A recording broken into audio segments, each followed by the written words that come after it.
کل دہلی میں ایک نہایت سنجیدہ فکری اور توجہ کھینچنے والی لائیو ڈیبیٹ منعقد ہوئی، جس میں ایک طرف معروف ایتھیسٹ جاوید اختر موجود تھے اور دوسری طرف مفتی شمائل ندوی۔ ٹاپک تھا ڈز گاڈ ایگزسٹ۔ یہ تقریباً 1.5 سے 2 گھنٹے تک جاری رہی اور لاکھوں لوگوں نے اسے پوری دنیا میں دیکھا۔ مفتی شمائل نے اللہ کے وجود پر صرف ایمان کی بنیاد پر نہیں بلکہ مضبوط لاجک، ریزن اور کامن سینس کے ساتھ بات کی۔ دوسری طرف جاوید اختر اللہ کے نہ ہونے کو ثابت نہ کر سکے مگر مذہب پر اعتراضات، سوالات اور مثالیں ضرور پیش کی گئی۔ اس ڈیبیٹ میں سب سے زیادہ پوچھا جانے والا سوال یہ تھا کہ اگر خدا ہے تو غزہ میں اتنے بچے کیوں مارے گئے؟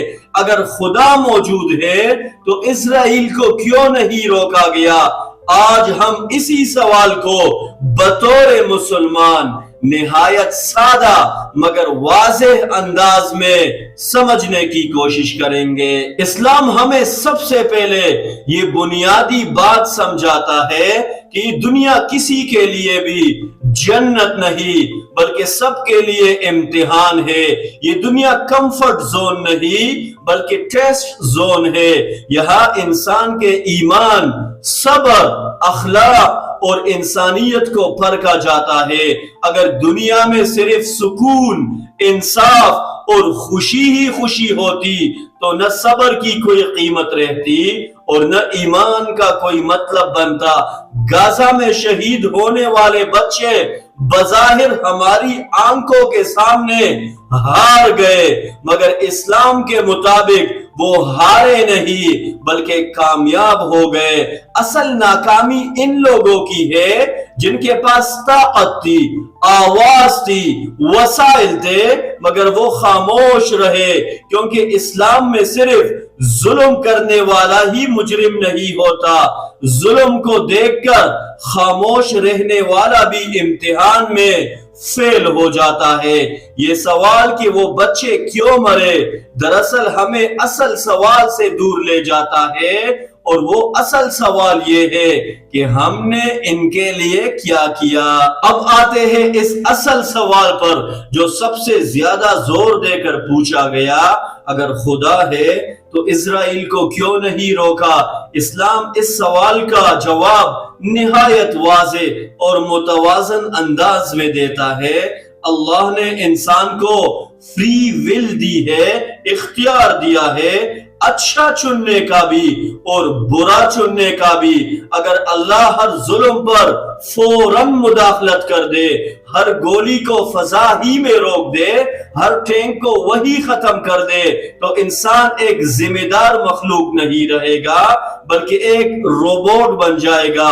پھر نہ اچھائی کی کوئی قدر بچے گی اور نہ برائی کی کوئی ذمہ داری۔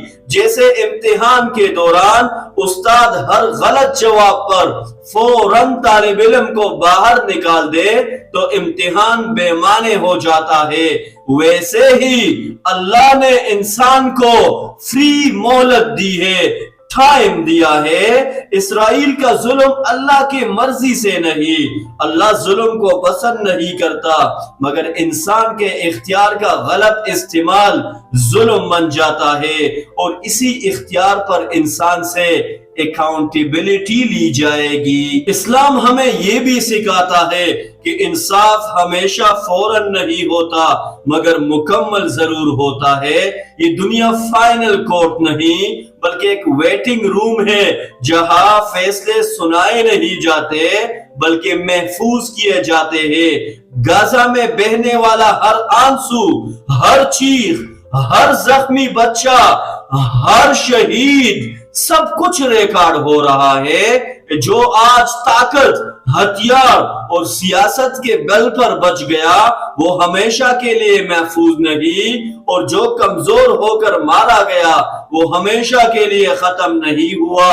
اصل فیصلہ اس دن ہوگا جہاں نہ کوئی ویٹو چلے گا، نہ کوئی سپر پاور کام آئے گی، اور نہ کوئی میڈیا بیانیہ۔